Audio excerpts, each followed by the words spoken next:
Most of us have seen society change politically, religiously, economically, racially. But still in the back of our minds, we sometimes have trouble to throw away the past that I feel that been overplayed.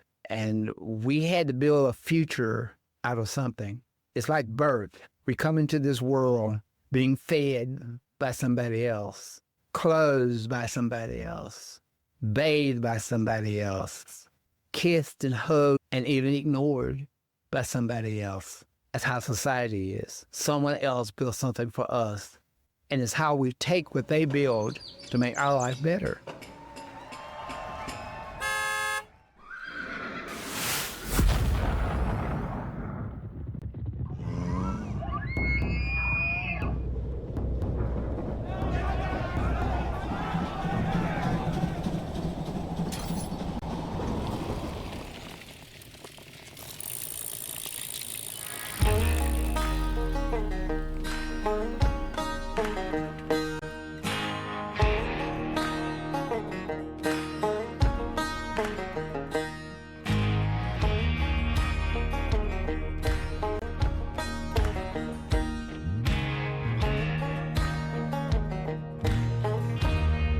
You're listening to The Underview, an exploration in the shaping of our place. My name is Mike Rush, and as we approach the end of this season, we're returning to where this season first began. It's a story that has been etched into the buildings, the land, remembered in our oral histories, and buried beneath the literal ground of Northwest Arkansas. It's the story of Aaron Anderson Van Winkle, known as Rock. He was a boy born into slavery, brought to Northwest Arkansas in the 1830s with the Anderson family, who we learned about earlier in this season. He would eventually become known as one of the most skilled and sought-after builders in Northwest Arkansas. His craftsmanship helped shape the physical structures of this region. Numerous homes, courthouses, cities, and even the most iconic building in Arkansas. That's Old Main at the University of Arkansas. Yet his name and influence remains absent from most public records. Today we're joined by sociologist and historian Jerry Harris Moore, whose research has helped reveal the life and legacy of Aaron Anderson Rock Van Winkle. Jerry's work at Hobbs State Park, where the Van Winkle mill once stood, and in the archives of Benton County, offers us an essential both sociological and historical lens, one that centers the contributions of a man enslaved and later freed on this land, and whose descendants are still part of this community today. In this conversation, Jerry walks us through the historical record, who Rock Van Winkle was, and how he became one of the earliest builders of the Ozarks, and why this story matters as we try to tell the fuller and more honest account of Northwest Arkansas. So much of this season has been about memory, who we remember, what we forget, and how we repair it. But it's also about place, how land holds story, how people shape the land, and how our theology of place must be rooted in that reality. I believe that the road to wholeness lies in reconnecting with these stories of people and land, and working to repair what is missing or has been erased to form a renewed understanding of ourselves and our place. This collective understanding, what I've been calling our communal theology of place, the things that we believe about ourselves and the place that we live, that it can't be whole until all the stories and all the memories are acknowledged. This episode and the episode to follow is one of those stories. Today, our episode comes in two parts that are kind of sandwiched together. We're going to first sit with Jerry Moore at his home, and then he's going to take us on a tour of some of the most significant sites of Rock Van Winkle's life here in Bentonville, Arkansas. Then we're going to return and finish our episode. All right, we've got a whole lot to work through today. Let's get into it. Well, I have the privilege today of sitting down with Jerry Harris Moore, who is a sociologist and I'm going to say historian. I don't know if you would claim that title or not, but Mr. Moore, thank you for being willing to sit down with me. And we're here to talk about Aaron Anderson Rock Van Winkle, of which you have done probably all of our public memory and all of our understanding of who this man was. It comes from you. You are the instigator, I guess, in many ways of bringing this history back into our public memory. And so, Mr. Moore, welcome to this conversation. Thanks for being here with me today. I'm glad to be here. To get started, a colleague of mine at NY, Dr. Chris Hutter, is a historian, teaches history, and we've known each other a long time. And one day in the office hallway, he was working on a project, And he said, I've been trying to get more about blacks in Bentonville, and there's not very much about. And I said, I mentioned Miss Jo Hall. I said, she was Rock Van Winkle's granddaughter, I believe it was. And he said, oh, okay. So I went on down the hall and I came back and I said, I'd like to help you with this project on what you're doing, and especially Rock Van Winkle, because his family history or his life history is close to my grandpa Moore down in Scott County. And he said, sure enough. And so we started from that viewpoint. We worked very well together. I took the sociological perspective because I felt like that Rock's contribution is building community. He helped build this Northwest Arkansas community. He happened to be with Peter Van Winkle, that many knew about. And as they developed a close relationship, I think a lot of times we think that every black that worked for white was a slave, and he did acquire a Rock when he was young. We don't have papers to know for sure if he bought him or just start working for him. And so this relationship turned into be a strong, I will use the word partnership. And after the Civil War, they came back from Texas. Rock and his wife and their new baby came back with Peter and his family to out at War Eagle and in that area, Van Winkle Hollow. And their journey began there. And as time went on, I realized the history has not been passed through the Black Van Winkle family like it has the white Van Winkles. And I'm using that only to distinguish the difference. You mean we like go by names. And lots of people, when I say Rock Van Winkle, they don't realize that was a black person. And they thought it was Peter's son and so forth. But through the discussion with Peter's ancestries, they made it perfectly clear, even in the writing by one of his granddaughters or great-granddaughters, the connection of Peter and Rock and Mrs. Van Winkle and Jane was very close. And that relationship lasted throughout their lifetime. Just real quick, can you clarify that real quick? Okay.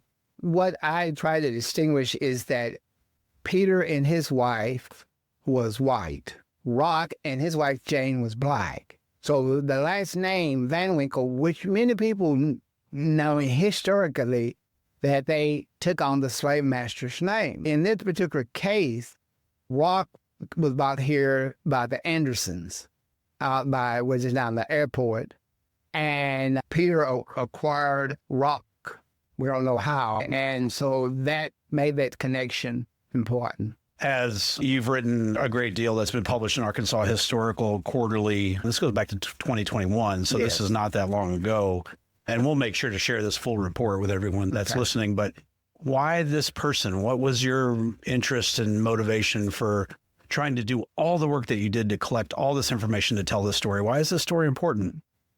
It's important for many reasons, that unknown history and correct history.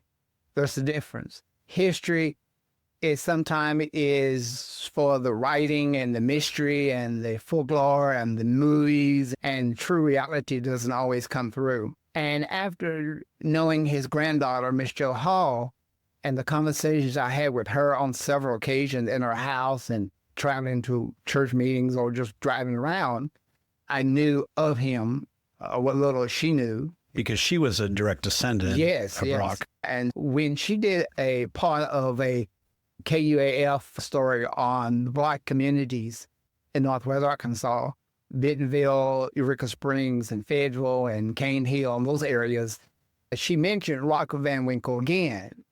And she said, I don't know why it was called Rock.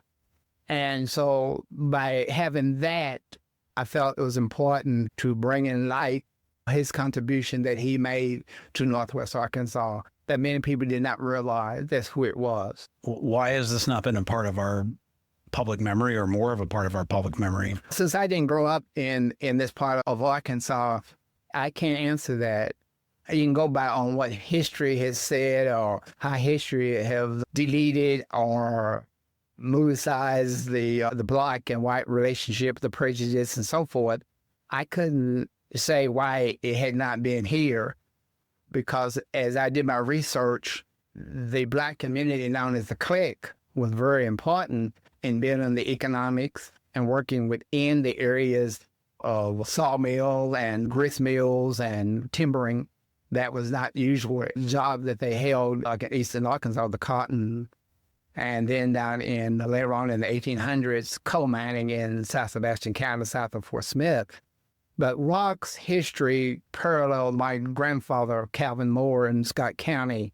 And I felt like I had a background from Calvin's life that will coincide with that of Rock, and I found that to be true. As you went through this process of collecting all of this story, talk about that process a little bit. What did that entail?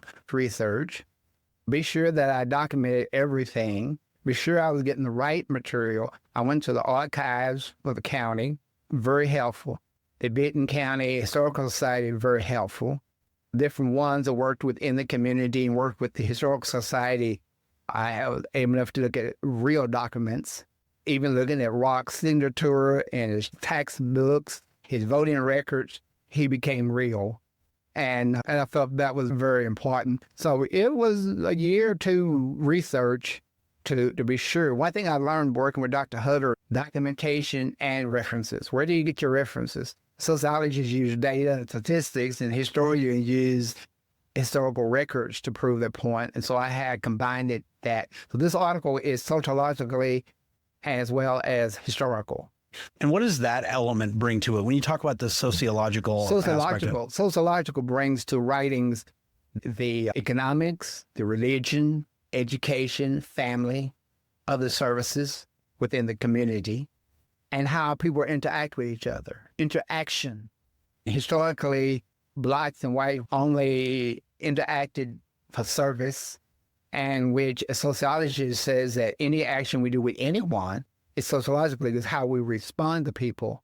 The way we dress, the way we walk, our personality, and who we socialize with is the sociological part of the community, which many people don't quite understand. Because the historical record is important, and this has been laid out very well. But this sociological perspective, you're talking about Aaron Anderson Van Winkle before the Civil War, while he was enslaved. And then he goes to Texas during the Civil War. He comes back as a free man, still within this same social structure.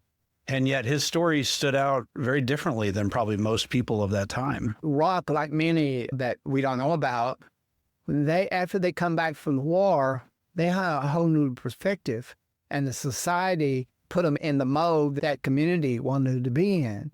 And of course, they took their names, but they took the names after freemen. They have names during that time. And even in the census records before 1870, they were just male, female, age, and that was it. But Rock and many others chose to stay where they were. And he chose to be with the Van Winkles. And I felt that he knew his place, but his place was to better his life as well as Peter and his family. And that's why I think he chose to stay where he was. And he built his own social class status that was different than most blacks of the area of the time. And I think that was important. He lived within two cultures. He dealt with the business world of Peter, and then he dealt with interaction in the black community, the organization he belonged to, the marriages between families, his family and other black families. He lived in two different cultures, which you can live very peaceful, is what you want and what the people in the community bring it out to be. What they want to see is important. And some people want to see the truth, and others want to see the storyline. From your perspective as a sociologist, we talk about Rock Van Winkle, and his notoriety is based on the fact that he was treated a little better. He had better opportunity. He had the chance to live maybe just a more normal life. And that this exceptionality that sometimes that can come along with this story based on what should have been normal at the time. How do we understand that in context with other formerly enslaved people that may have been in the area? Remember, there was a small population, blacks, during the slavery time in the area. And to protect their slaves, they took them to Texas. And some of the families went to Van Buren, which was in the federal control. And when they came back, Rock and many others knew their place in society. They knew where society wanted them to be. And many times they play the role of where they wanted to be.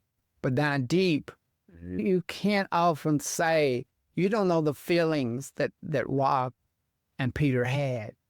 And the relationship that Jane and Peter's wife developed.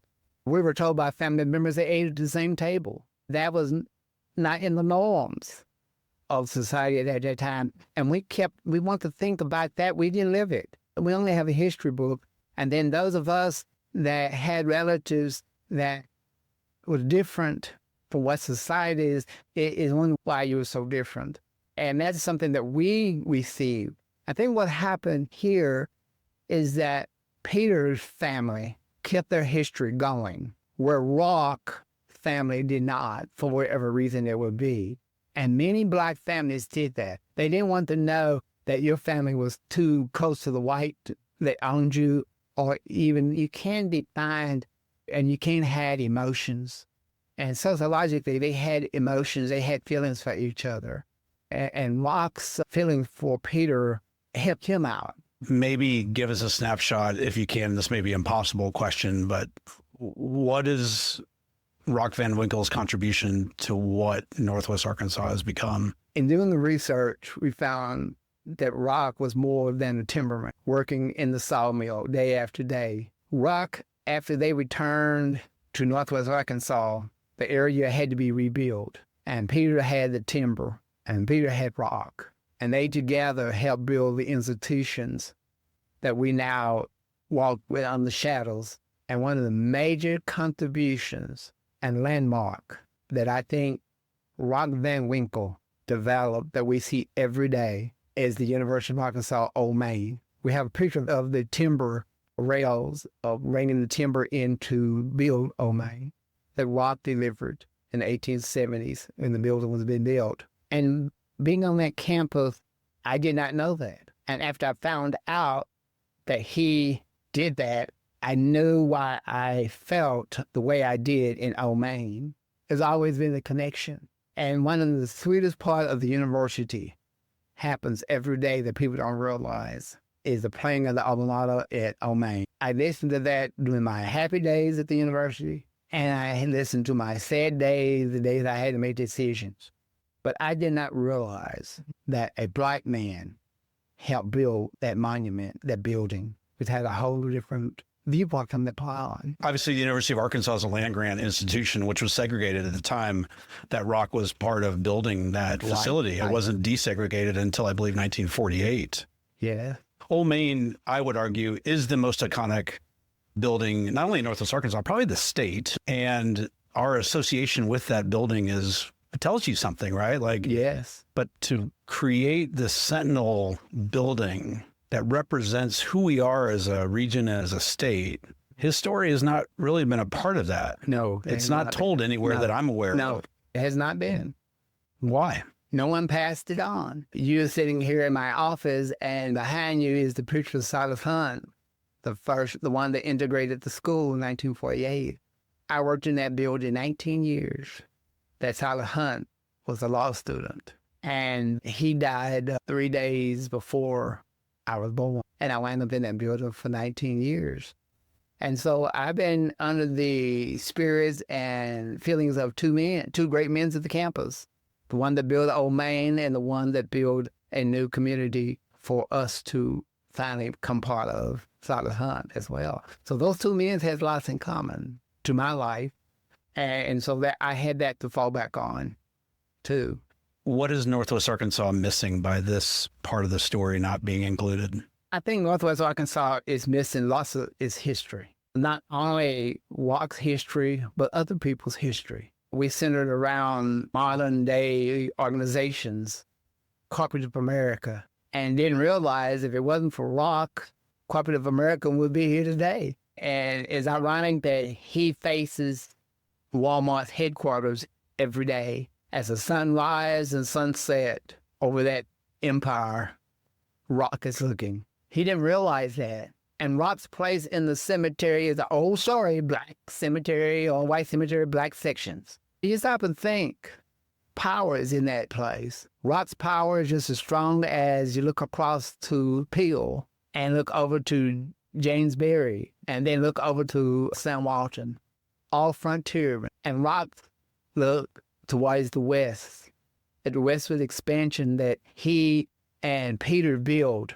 Look who resulting from it today. We are. And there's so much history across the country like that is not known and not passed. If you don't pass history to your family, you have nothing to say. You have nothing to say. I introduced Rock to his own great-great-grandchildren. Yeah, tell me about this, because as part of this research, you were able to locate fifth-generation descendants here in Northwest Arkansas who were not even aware of this story. Can you tell me what happened? Well, I wasn't aware of Barbara, Miss Carr, and her sister, because I can recall deep discussion by their aunt, Miss Jo Hall. And so when I started doing this, I asked Miss Goodley, who does my hair, I said, are there any descendants of Miss Jo? Barbara Carr. I said, really? And see, I didn't know that because Miss Hall didn't have her children.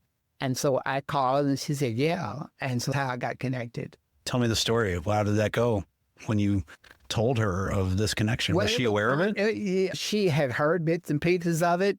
And I had an insight because my uncle lived in Fayetteville. And Miss Carr knew my aunt and uncle and all my cousins. And so that made it a little lighter. She wasn't talking to a stranger. Of course, she knew my Uncle James. They worked for the trucking company here in the area.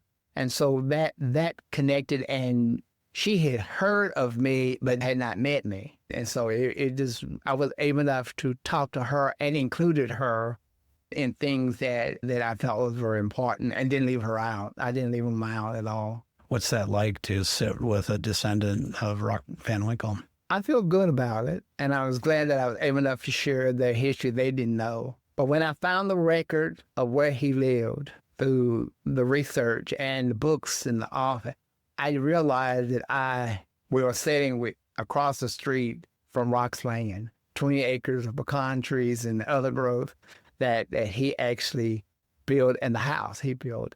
That to me, and I found that when I was writing that, it gave me inspiration because I could sit here and look out and visualize him out there, which many people don't have that honor to do. This is Mike, and we're going to take a little bit of a turn in this interview because now that you've heard a little bit of the story and have some context for who Aaron Anderson, also known as Rock Van Winkle, was, we're going to join Mr. Jerry Moore for a drive through Bentonville. He's taking us on a tour of 3 places that were significant in Rock Van Winkle's life. Our first stop is the home of Rock Van Winkle, owned at the time of his death in 1904. It is a stone farmhouse that's now over 120 years old, built on land that he purchased in 1898. The home still stands today at what is now called 101 Northwest Olinka Pass Street. It's about a half a mile west of downtown Bentonville, just off of Highway 72. Let's go ahead and join Mr. Moore at Rock Van Winkle's house as we start our tour. So we're here with Jerry Moore, and he has brought us to the house that Rock Van Winkle lived in when he passed away. Tell us the story. Yeah, as he moved from War Eagle, he moved down to Johnson. Then when he really came in the area, it was out by the airport. The Andersons brought him in to work for him. And then Peter Van Winkle, we don't know whether he bought him or hired him. And so that's how he and Peter came. And so he began to work with Peter and became his manservant, and I would say partner too, because he continued the process until Peter died, and then until he died. He had that connection with the Van Winkles. And then in I guess early 1900s, before he died in 1904, he bought this area of Bentonville, and this is the house that Rock actually built. And we can assume that the wood came from the mill. And in the basement here is a iron rail, and it's holding up the foundation. And it has Chicago Railroad, a railroad company that bought the spur that comes down through Johnson, going to Springdale, from Springdale on. And so that gave proof that this was his house. And we can't say that he had probably died in the bedroom. And the family that has come has redone it, of course. And there is the bell, I assume was a dinner bell that was used. And that was the front of the house, because that was the main road to Centerton, which is North Second. And then I guess this was put on later. So these stones in this home, he probably laid or Yes. part of putting his hands on those. Yes. And of course, Jane, his wife, lived a few years after that here in the house, and the children. And then after Jane died, the house was beginning to be sold and moved on. So. And how is this house commemorated within Bentonville or Northwest Arkansas? I mean, Well, I've lived here for 40 years and I never knew this was his home. I know. So where is this in our public memory? I brought it to light when we were doing the story on him, Dr. Huggard, and I had people that worked in the abstract companies and the historical society, and they pulled it all up for me, and I came and found it. But this is not in our history museums. This is not in there's no placard that says anything. It's not on the historical register of historic places. No, not at all. And when I found out someone else owned it, and they gave me full ring of the house. So I went in the house. And before it was remodeled?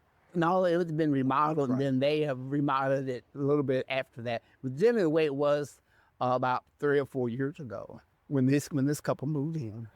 And so I had gone in before they sold it to this couple and went to the basement. And when I got to the basement and saw the rail, I knew it was true. Yeah. It was true. Can you imagine Rock being on that porch, been at a house, and because they have somewhat redone the house, redecorated it, and this is in one of the home magazines. I don't know which one, about 2 years ago. At home, April edition of At Home, that shows the renovation they did inside. But lots of the floors and the cabinets, art craftsmen was actually in the house original, and the floors. What was it like for you when you first walked into this home? I cried. I cried when I came in because it was a part of history that I felt I could bring a light to it. So what I did, I told Dr. Huggard, I said, now, this is going to be 2 viewpoints.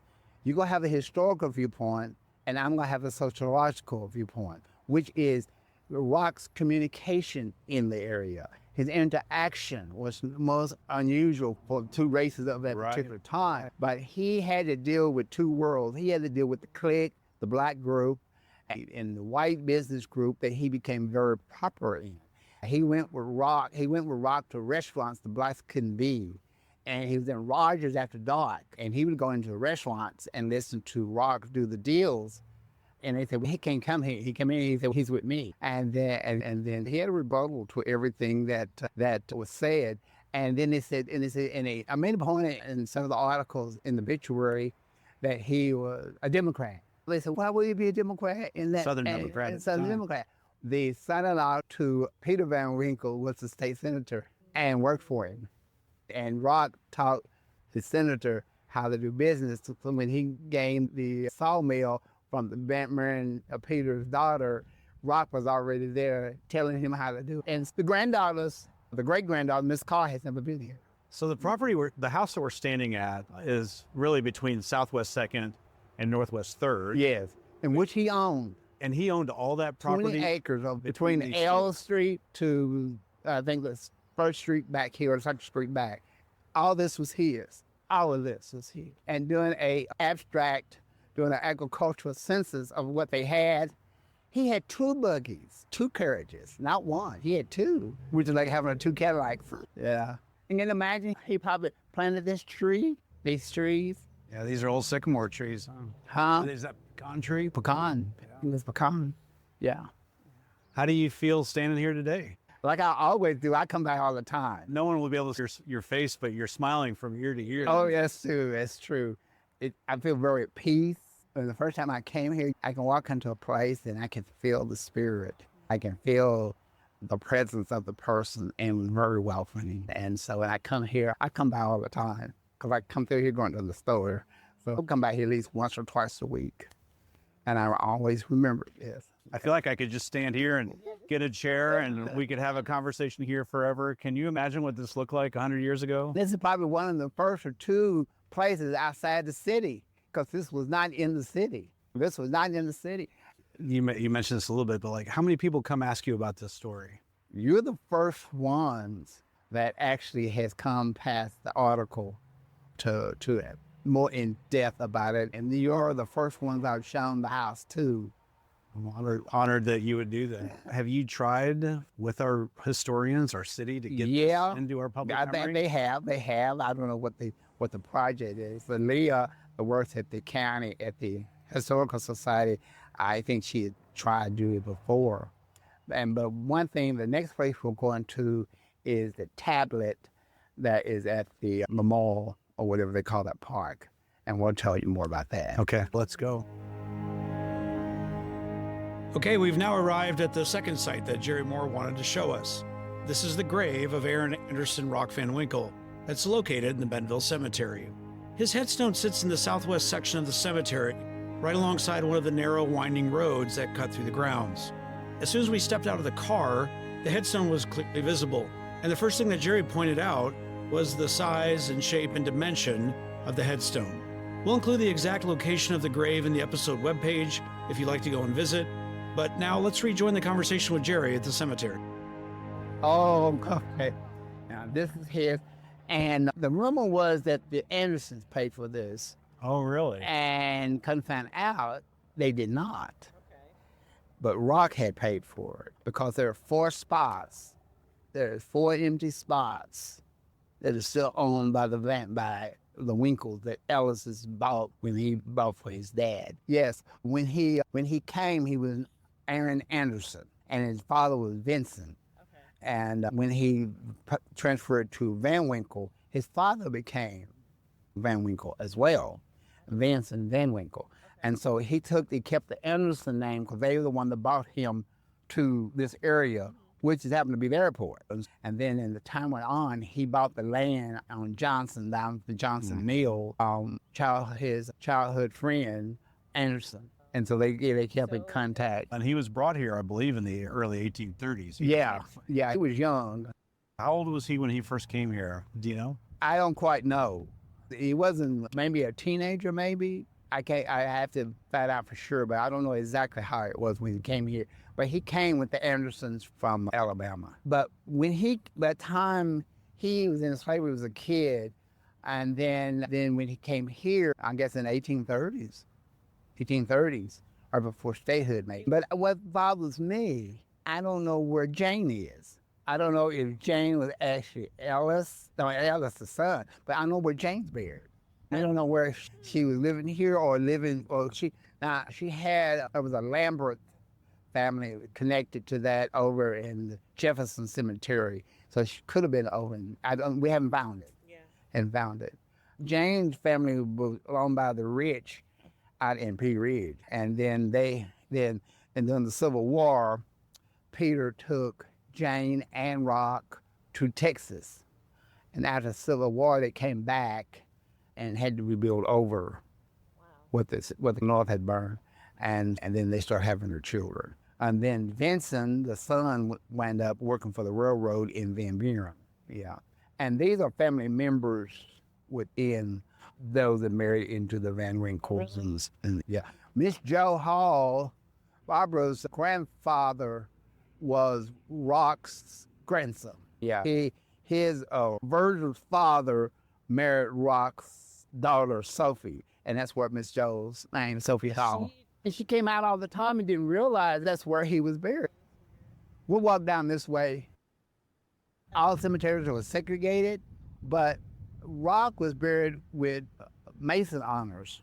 And what Rock contributed is much more than what modern American culture is given credit to. And as long as you want the history to be the old South, that's how you portray it. And this man hit barriers and went across barriers that people of his time would have been killed for and had been killed for. And you know why he was called Uncle Rock? You know, Uncle and Auntie was the name that the little slave kids gave to the blacks. Here in Bentonville, if you was called Uncle, you was with money and prestige. Peter was called Uncle. All the white gentlemen was called Uncle. Uncle James and Uncle Rock too. See, Uncle actually means or relative, a close friend or relative, not a slavery difference, because they had no name, so they called Auntie and Uncle, which we have been pushed down through history. He had a obituary in 2 different newspapers. One of the 1904, it said that JAC said Uncle Rock was a good darky. In the Springdale paper, believe it or not, it didn't use that word. It said colored or something. But I was all those fine things when I'm writing, word terminology. And JAC spoke at the funeral, which you may not know, that even white funerals, blacks, special blacks was invited and sat in the back. At black funerals, whites was invited and sat in the back. And JAC Blackburn gave the eulogy because he was a friend, a personal friend, and worked with Rock, but also was the leading politician of the time. What I appreciate is that I think place matters a lot. And so it's one thing to sit and ask about, another thing for you to take us. Look at Rock is in the same line with Peel. And then if you look across, you will see Waltons from here. You'll see Waltons on the front. See, that is significant. His place of burial might have been on the back row, but today he's on the front row of the leading industry in the country, home base of the biggest worldwide enterprise. This is the story, the whitewashing of Northwest Arkansas. It is. That these stories took place here. And to hear you talk about the black families that lived in this place, but they're not in our public memory. It's been removed, it feels like. No. And the blacks that was associated with them were not necessarily slaves. This man right here made Peter rich. This man right here, Peter, the white Van Winkles wouldn't be worth a dime if it wasn't for this man. And some of the Van Winkles over in Vargas said, I don't need to meet the relatives, the black relatives. He didn't say black relatives, he said, I don't need to meet them. This is talking about the white Van Winkle family. There be some connection between them still? Are you aware of it? No connection? There's no connection to present Van Winkles that I've talked to, have not met Barbara. And where are they? Where are the white Van Winkle? The white Van Winkles? Yeah. Rogers. Mr. Moore, we got a lot of work to do. You asked for it. I invited them to the presentation, and one in Rogers said, I don't need to meet them. All right, well, now we're headed to the third and final stop on our tour, a place that's not tied just to Rock Van Winkle's life, but to how he's remembered in public memory. Just east of the Bentonville Cemetery sits James Berry Park. It's better known to many as the site where the Confederate statue from the Bentonville Square was relocated. On the east side of the park, you're going to find a series of tablets. They honor individuals and ideals that were seen as shaping Bentonville's early identity. One of those tablets is titled Community, and it includes a brief description of Rock Van Winkle's life. It's the only known public marker that acknowledges his contribution, and yet it stands in the shadow of a monument to the Confederacy. Let's go ahead and join Jerry Moore at James Berry Park. Okay, so Mr. Moore, what are we walking up to now? Okay, this is the Memorial Park, I believe you call it, James Berry Park. And this was a tribute to the governor and senator, James Berry. And there's also a place to replace the Confederate statue. And you can notice the similarity is that these are from north and south, right? The wall here, north and south. And I had to fight this Daughters of the Confederacy to get this put in. Wow. They wanted Mrs. Gilbert because she had raised the Walton kids. Who is responsible for the text that's on here? Did you help craft some of it? Yeah. Do you feel like this text that's here is accurate of his story? Yes. Yeah. I worked behind the scene with the Benton County committee and had an interview with the man that's on the committee. We met at the library now. Was this part of the original plan? Was this asked to be added later? I can't say it was part of the plan, but I felt like it wasn't. And I felt like if Miss Gilbert's going to be in there, he needs to be more. I think he deserves just as much praise, if not more. That's my opinion. Why do you feel that way? Because he changed society. He changed the economics of this area. And if it wasn't for this man, we wouldn't have houses, the courthouses in these towns. We wouldn't have Springdale, Lowell, Bentonville, and Rogers if it wasn't for this man's contribution with Peter. And wouldn't have the University of Arkansas. on Main if it wasn't for him delivering. He delivered timber. And what did she deliver? She was an example of the institution, the peculiar institution, see? And every town has their special black folk. Yeah. I can say that because I know it happened. And rabbits shine shoes. That part. That gave him a place in society too, because he made the bad seem good.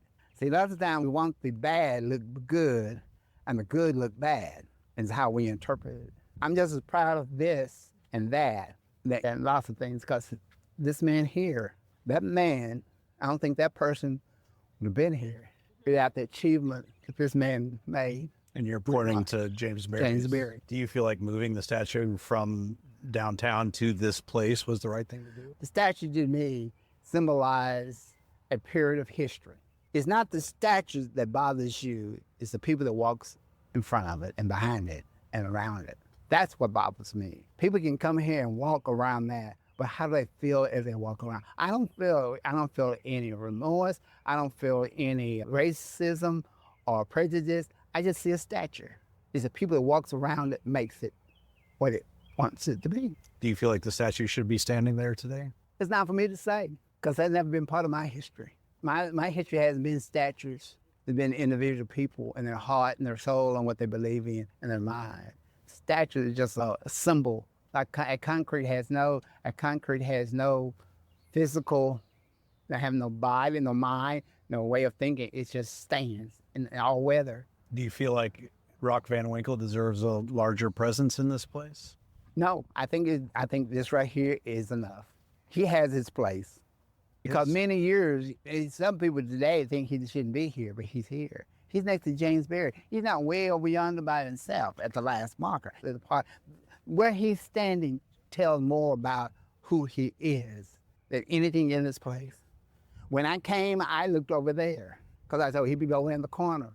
But now he's right next to James Berry. His really old, to my understanding, this is the only public acknowledgement of his role in the city, but it's confined within this park. It is. Does it belong outside of this park as well? No. He's with those that have been honored. He's here. He actually almost not been here, but I felt he needed to be here. And when I saw Elizabeth Gilbert, I knew she was going to be here. I said, Rock needs to be here. And they both are here, completely. She had friendship and he had community, which is important. He was part of the community. He made the community. If it wasn't for him, this wouldn't be a community. It wouldn't be what it is that he wasn't here to help build it. So you're talking about community.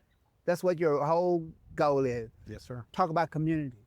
Who represented the community? No equal. Community was more important than friendship and perseverance and all those other things. But I guess, Mr. Moore, to me, and I don't think I would have noticed that until you said this, but the way that this park represents community, with this man. Yeah. Of all the things that he could have been, timberman, industrialist, and then maybe with the white women, but now he's the community. Do you think what would have happened in Northwest Arkansas would have happened apart from the contribution of this type of community? Because he started it. He built the foundation on which we're now standing on. He helped build the foundation. These people were part of what was already established and helped build along with him. He may be unknown to the public, but he's not unknown to the ages.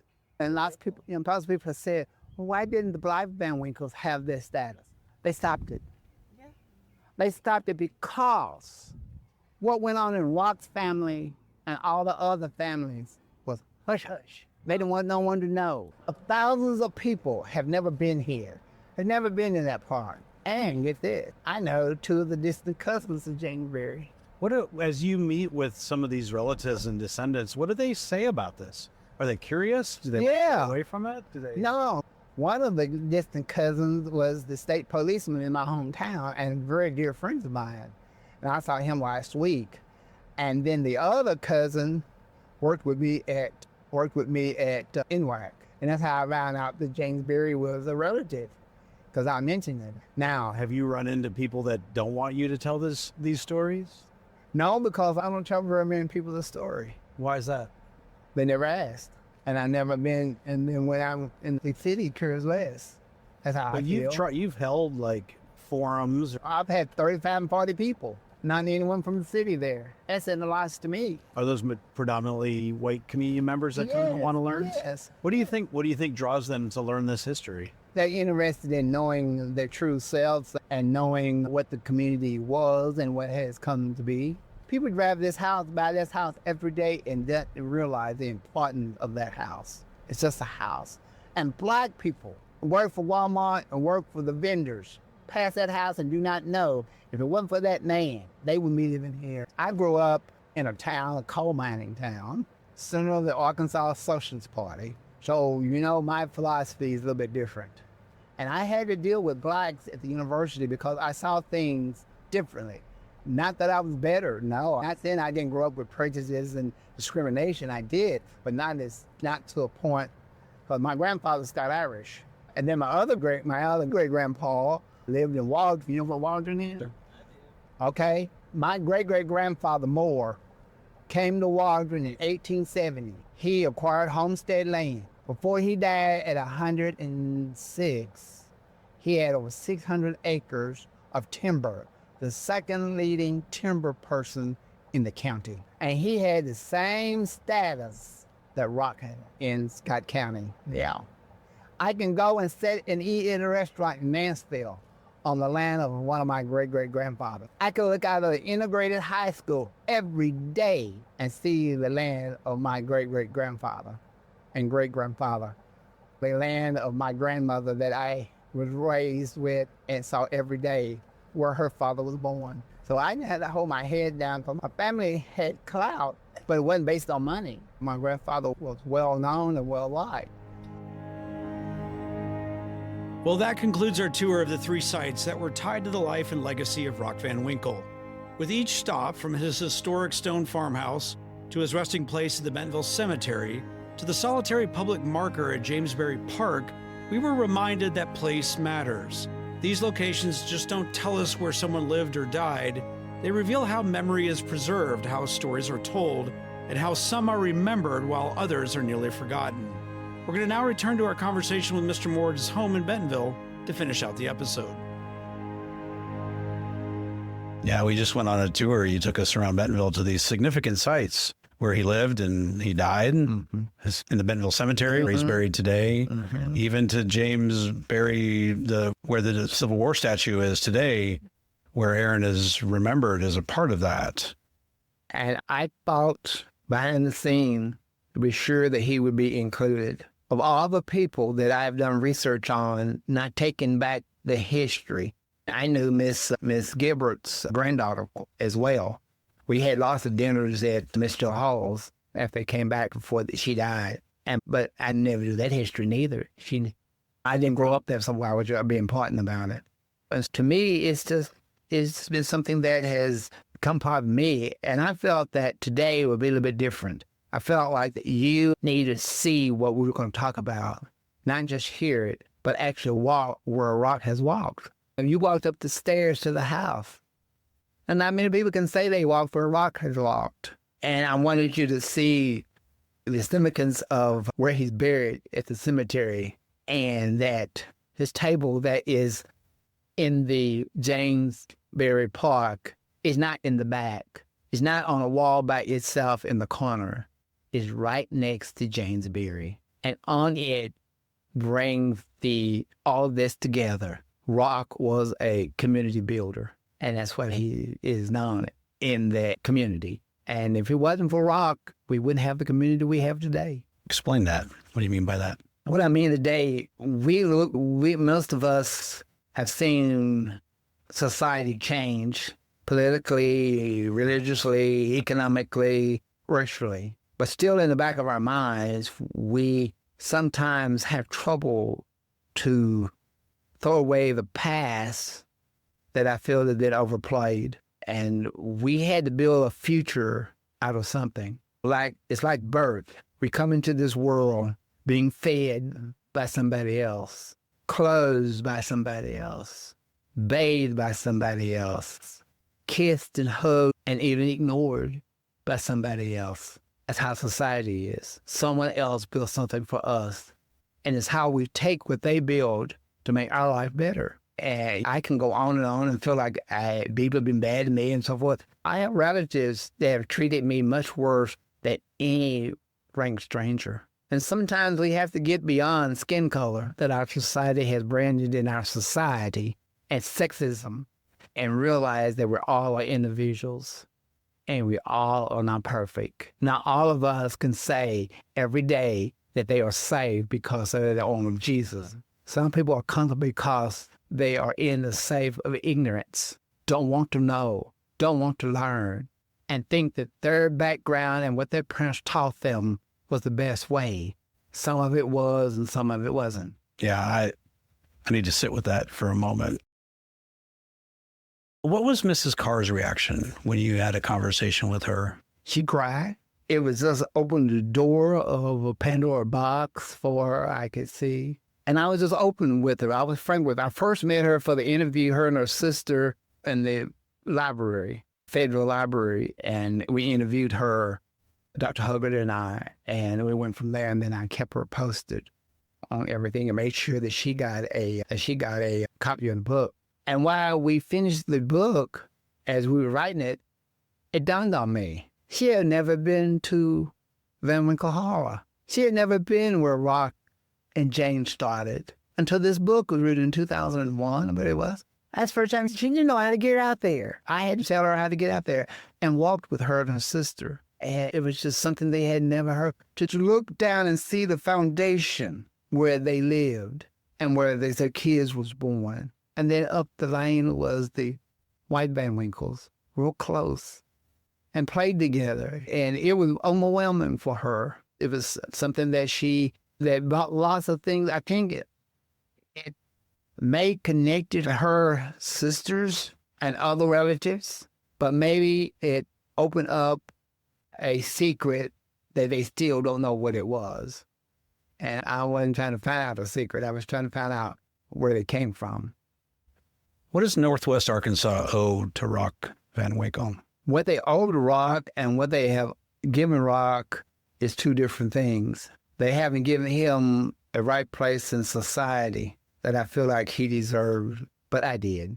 Dr. Huggard and I did. Dr. Huggard and I gave this community something that they did not know or did not want to. And that's all I can say. We gave it to them, whether the city gave it to them or not.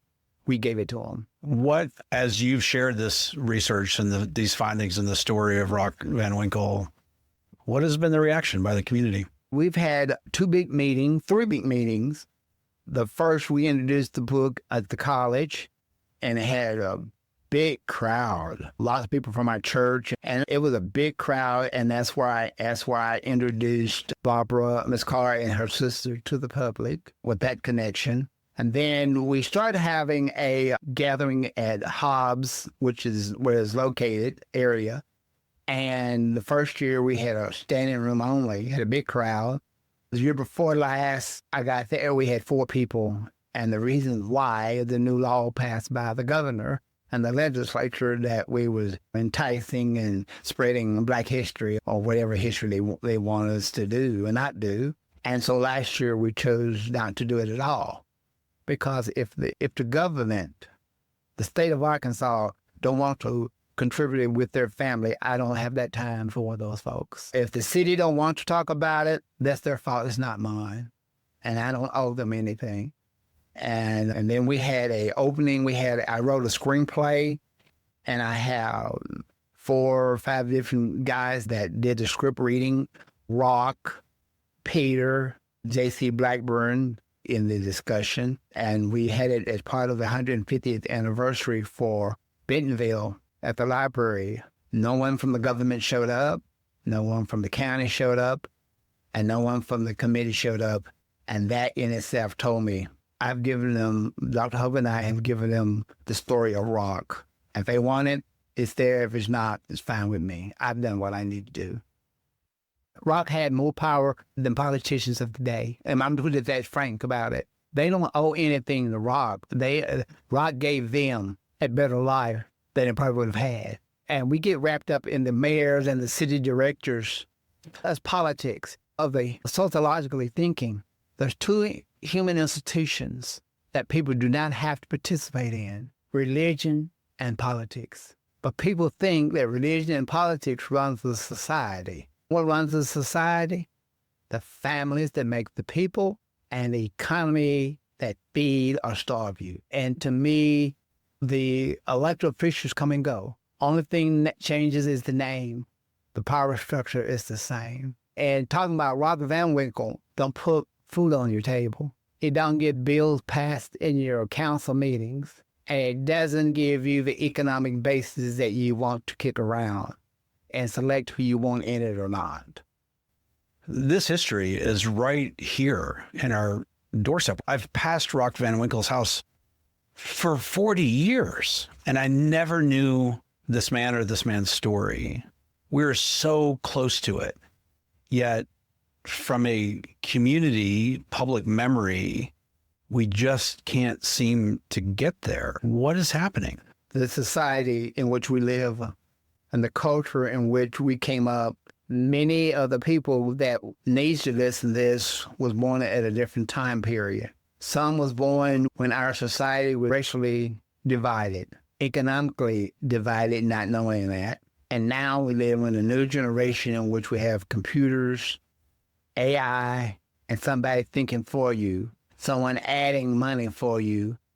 You don't have to depend on what knowledge or lack of knowledge your parents gave you. And I think that's where we're all right now. I ask everybody that I talk to these two questions. I want to know what your fears are. And what I mean by that is within the scope of the conversation that we've had about history and the preservation of it or the lack of preservation and what you know about Northwest Arkansas, what are your fears for this place? Fears is what you want them to be fears. If you want something to be joy, you can make it be joyful. And I didn't dream as a young baby, young child, a teenager, a young adult driving on Walton Boulevard, and in my retirement age that I would be within 2 blocks. Every town that I have lived in, 71 Highway has gone through it. So I began in Kansas City on 71 Highway to the west, and when I die, I'll be on the west side of 71 Highway. Fears is when you don't know where you're going. We can only be fearful of things we don't know, or fearful of something we want to know and don't want to know. The Van Winkle, the Black Van Winkle family had a fear, and that fear is still, those that are concerned are still trying to find out what it is. And I think the fears that we have is when we let it come consciousness and take us over. And I've been in places that I lucky to be sitting here, and I learned a long time ago, when you walk into a room, the faces that you see and faces that look upon you, there are some that don't like you, won't like you, and fret think their life will change because you're there. But there's always someone in that crowd that give you hope and help you walk your daily life. If you do not know who you are, this is the key. If you don't know who you are, no one can tell you. But once you know who you are, you can make it and you will survive. But you have to know who you are in order to deal with reality. Because what may be real to some people is still a fantasy to others. You may have just answered this question, and I want to ask it. One of the things that we try to do is find this idea of what does community wholeness look like? And within this vein of your work and the scope of our conversation and what you know of this place, what is, when I say that wholeness, what does community wholeness look like? I don't think I can define that, because what I find as wholeness is being yourself, knowing who you are. This community has given me a job. It's given me material things that I probably would have not had. And a lot of the times we get caught up in the politicking and economics and religious beliefs and all these other things and lose value, lose our morals, lose our belief system because we want to be better. And some people is doing the best they can. I do not stop and give people money on the streets, standing in front of Walmart, begging. And every time I look for a job, I have one thing going against me, my skin color. If I let that keep me from going and doing things, I wouldn't be here. I learned a long time ago, my skin color, God gave me this brown nose and these brown eyes and this smile and how I see the world. Man didn't give it to me. God did. And that is spiritual. It's not religion. Spirituality is what is in your soul and what's in your mind and how you accept and reach out to other people. And this community has its good and bad, like all community. But you have to realize we're human. Mr. Moore, I'm incredibly humbled to be able to just follow you around today and to hear the stories that you tell. The lifetime I was. No, sir. Well, you may get tired of seeing us, but I'm just incredibly humbled. And I'm just so unbelievably thankful for the work that you have done to bring and make sure that this does not pass from our public memory. Because, yes, it is about Rock Van Winkle, but it's about so much more. There's been lots of rocks out there, but lots of times they get caught into this trap, what society wants you to be in. I want you over here because you're light skinned. Why I want you over here because you're in whatever. That's what we have to deal with. But what do you want to deal with? I'm giving the history and things about rock. The city don't have to prove it. The mayor don't have to agree with me. And most people don't have to get to read it. That's fine with me. But there will be somebody that give them hope in their own life and struggles that they have. Everybody struggles, but each struggle is different. It's how we're going to handle that struggle. And coming here to today, I had no idea when I'm trying to research that I'll be here today talking about it. And that's what gives me joy, that I'm reaching somebody. You are, and I think I'll let you have the last word with there's a lot of rocks out there, and I believe that, Lord. Rocks out there. Mr. Moore, thank you for your time. Thank you. Well, a deep thank you to Mr. Moore for not only taking the time to speak with us, but for giving so much of his life and time to preserve these histories. His care for Rock Van Winkle's legacy reminds us that memory is not a passive act. It's something that we must fight to protect, especially when the forces of silence and erasure, they run deep. From the stone farmhouse that Rock purchased in 1898 to his final resting place in the southwest corner of Bentonville Cemetery to the public tablet at Jamesbury Park, we are reminded that memory is tied to land, that belonging is physical, and that even when the official story leaves someone out, the land still holds traces of their life. This episode, like many in this season, is asking us to confront what has been buried and to consider the cost of forgetting. If Dr. Todd Stockdale in the previous episode helped us explore how dominant ideologies have shaped who we see as fully human, then this conversation with Jerry Moore brings that into focus. What does it mean to live, labor, and to leave a mark in a place and still risk being forgotten? Because to think that only Rock Van Winkle was able to leave his mark on history is to pretend that what we remember is the full story. And so today, within the memory of Rock Van Winkle, we also hold space for others who went before and after whose stories were lost or erased. From here, we begin the final arc of our season. We have one more conversation to share, a closing reflection on the season and the story of Northwest Arkansas. We return one last time to the Anderson family and to the descendants of those who were once enslaved here. Their voices will close out the season. In this next episode, we'll sit down with Barbara Carr, a direct descendant of Aaron Anderson Rock Van Winkle. Hers is a voice that has been too long absent from our public memory. She will have the last word in this season. This season of The Underview is an invitation to see what has been hidden, to hear what has been silenced, and to remember what has been erased, all in the hopes of healing what has been broken. We're learning to tell the story of this place in full so that a truer belonging might be possible. And for this episode, which I haven't done in a while, I'm including a bike route of both the tour that Jerry Moore took me on and a journey out to the place where Rock Van Winkle would have first lived when he came to Northwest Arkansas in the 1830s. I would encourage you to take the time to ride this route, drive it if you must, or you can also just choose a portion of the route that's closer to Bentonville of the 3 sites that we discussed in this interview. Well, we've gone through a lot today, and our next episode will be the final guest in this series. And so I want to say thank you for listening, and thank you for being the most important part of what our community is becoming. This is The Underview, an exploration in the shaping of our place.